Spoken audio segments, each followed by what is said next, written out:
मेरे को brain stroke आया था 24 नवंबर 2022 में, रात को सोते सोते। मैं अपनी वाइफ के साथ टीवी देख के आराम से 2 बजे सोया था और सुबह 7 बजे आँख खुली, पर बेड से उठा नहीं गया। तो मैंने वाइफ को बोला उठाने के लिए, तो जब उसने मेरे को हेल्प करा तो मैं गिर सा गया, बॉडी बैलेंस नहीं होना। तब पता चला कि स्ट्रोक आया है। पापा ने हाथों फैमिली डॉक्टर को फ़ोन करा। उनको डाउट लगा कि क्या कहते हैं स्ट्रोक आया होगा, क्योंकि मेरी स्मोकिंग की हिस्ट्री डॉक्टर को पहले से पता थी। मैं पहले करता था स्मोक, पर काम का और टूरिंग, मेरा ना ट्रेडिंग का काम था, तो उसमें मेरी मार्केटिंग और टूरिंग बहुत होती थी।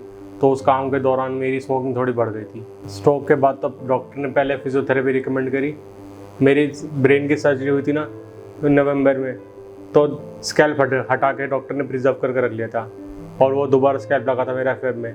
तो फेब तक तो मैं प्रॉपर बेड पे ही था। फिजियोथेरेपी घर पे थोड़ी बहुत होती थी, थेरेपिस्ट घर पे आते थे, लेकिन ज़्यादा प्रेशर वाली नहीं, क्योंकि स्कैल्प खुला हुआ था ना, इसलिए। तो सेफ्टी प्रिकॉशंस के हिसाब से हल्के फुल्के फिजियोथेरेपी ज़्यादा नहीं। फिर फेब के बाद प्रॉपर फिजियोथेरेपी स्टार्ट हुई थी मेरी, दिन में 2 घंटे के लिए, 2 घंटे सुबह 2 घंटे शाम को, ऐसे करके फिजियोथेरेपी स्टार्ट हुई मेरी। फिर जब उनको लगा कि मेरी थोड़ी फिजिकल हेल्थ बेटर है, तो फिर उन्होंने मेरे को सेंटर में जाना रिकमेंड करा। पहले मैं उनका सेंटर गया, वहाँ 2-3 महीने गया। फिर जब मेरे को लगा कि कोई नई रिकवरी नहीं हो रही, मैंने सेंटर चेंज करा। ऐसे कर करके मेरे को 1.5 साल निकल गया। मैं हर 2 महीने में नए एक सेंटर चेंज कराए, और मेरे को टोटल 1.5 साल लग गया प्रॉपर स्टिफनेस हटने में। उसके 2 रीज़न है। पहला, प्रॉपर ट्रीटमेंट नहीं मिला।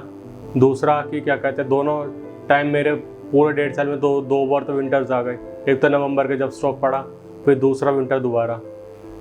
समर्स के अंदर इतना कुछ फ़र्क पड़ा नहीं, विंटर्स के अंदर। फिर मैंने बीच में एक जगह पे वो कराई थी नेचुरोपैथी, तो वहाँ पे प्रॉपर ऑयल मसाज होती थी, लेकिन वो वैसे जो हार्ड वाले होते हैं वो वाली ऑयल मसाज नहीं करानी, नॉर्मल वाली करानी। नेचुरोपैथी सेंटर पे वहाँ पे फिजियोथेरेपी और ऑयल वो नेचुरोपैथी सेंटर पे ऑयल मसाज वगैरह होती थी हॉट ऑयल से, तो उससे मेरी स्टिफनेस हटी। उसके बाद ड्यूरिंग मैं सर्च करता रहता और ट्रीटमेंट्स वगैरह। मैंने अहमदाबाद का ट्रीटमेंट भी सर्च करा, रोबोटिक फिजियोथेरेपी।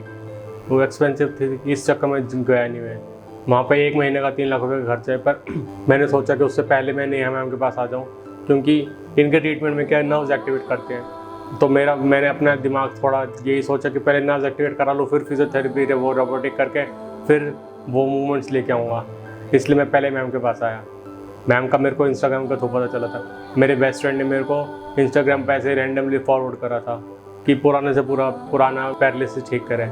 फिर मैंने थोड़ा बहुत डीपली स्टडी करा, और मीनवाइल आज के ज़माने में सोशल मीडिया है ही एक्टिव, और 32 एज है तो ब्रेन तक का वो रहता ही है एक्टिव, और थोड़ा अपना दिमाग भी चलाना पड़ता है जो यंगस्टर्स उनको, कि क्या से क्या हो सकता है। अपने डॉक्टर से डीपली स्टडी करो कि प्रॉपर क्या प्रोसीजर होता है, नर्व्स का, ऑर्गन्स का, मसल्स का, कैसे क्या होता है, ब्रेन से लेके पैर की उंगली तक पूरा कनेक्शन समझो उनसे। तब जाके तुम सर्वे भी कर पाओगे, समझ भी पाओगे, ट्रीटमेंट भी ढूंढ पाओगे अच्छे खासे। मेरे को पहले दिन में स्कैन हुआ था मेरे ब्रेन से लेके शोल्डर तक का। तो फर्स्ट स्कैन के अंदर मेरी 4 नर्व्स ब्लॉक थी। फिर कुछ स्टिमुलेशन वगैरह करी मैम ने, 2-3 ट्रीटमेंट करे, और उसके बाद दोबारा स्कैनिंग करा। मतलब 2-3 स्टिमुलेशन जो करी, उसके अंदर 2 नर्व्स मेरी ओपन हो गई, और अभी तक ओपन है। अभी भी मैं स्कैन करा के आऊँ। मैं 3 दिन से यहीं पे हूँ, 3 दिन का स्कैन है मैम का प्रोसीजर पूरा। आज मेरी रिटर्न है दिल्ली की। मैम भी बहुत सपोर्टिव है, और स्टाफ भी बहुत सपोर्टिव है। यहाँ के लोग भी अच्छे सपोर्टिव है। मैं तो बिना अटेंडेंट के घूम रहा हूँ 3 दिन से। मेरे को पर्सनली रिक्वायरमेंट ही नहीं है, क्योंकि मेरा भगवान के दया से मेरा वॉकिंग बैलेंस ठीक है। ये लेग मेरा काम कर रहा है, बस हाथ में कोई मूवमेंट नहीं है, वो क्योंकि मेरे शोल्डर में गैप है इसलिए। तो ये गैप कम अब 3 महीने में होगा एज़ पर मैम। ये जो शोल्डर बेल्ट होती है ये लगानी है। मैं आप लोग को ये रिकमेंड करूँगा डे 1 से लगा लेना अपने डॉक्टर से डिस्कस करके, क्योंकि मेरे को दिल्ली में किसी ने नहीं बताया शोल्डर के बारे में। मेरे को लगता था कि मेरा शोल्डर ड्रॉप हो रखा है, लेकिन ये ड्रॉप नहीं, ये वो है, क्या बोलते हैं मैम टर्म, सबलक्सेशन है। तो ये गैप कम होने में 2 से 3 महीने लग जाते हैं। अब मेरा 1.5 साल से कंधा ऐसा ही है। मैं 3 या 4 फिजियोथेरेपी सेंटर पे गया, किसी ने नोटिस नहीं करा। मैम ने यहाँ आते ही पहले वीडियो कॉल पे मैम ने मेरे को सजेस्ट कर लिया था कि एक्सरे करा लो और देख लो एक बार। तो मैंने एक्सरे कराया, तो उसमें सबलक्सेशन आया था।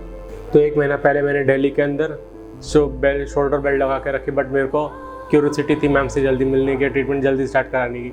तो मैं मैम से बिना पूछे ऐसे ही आ गया। फिर जब यहाँ आया तो मैम ने बोला कि 3 दिन और रुको, ट्रीटमेंट स्कैनिंग करा लो अपनी पूरी, फिर ट्रीटमेंट करेंगे।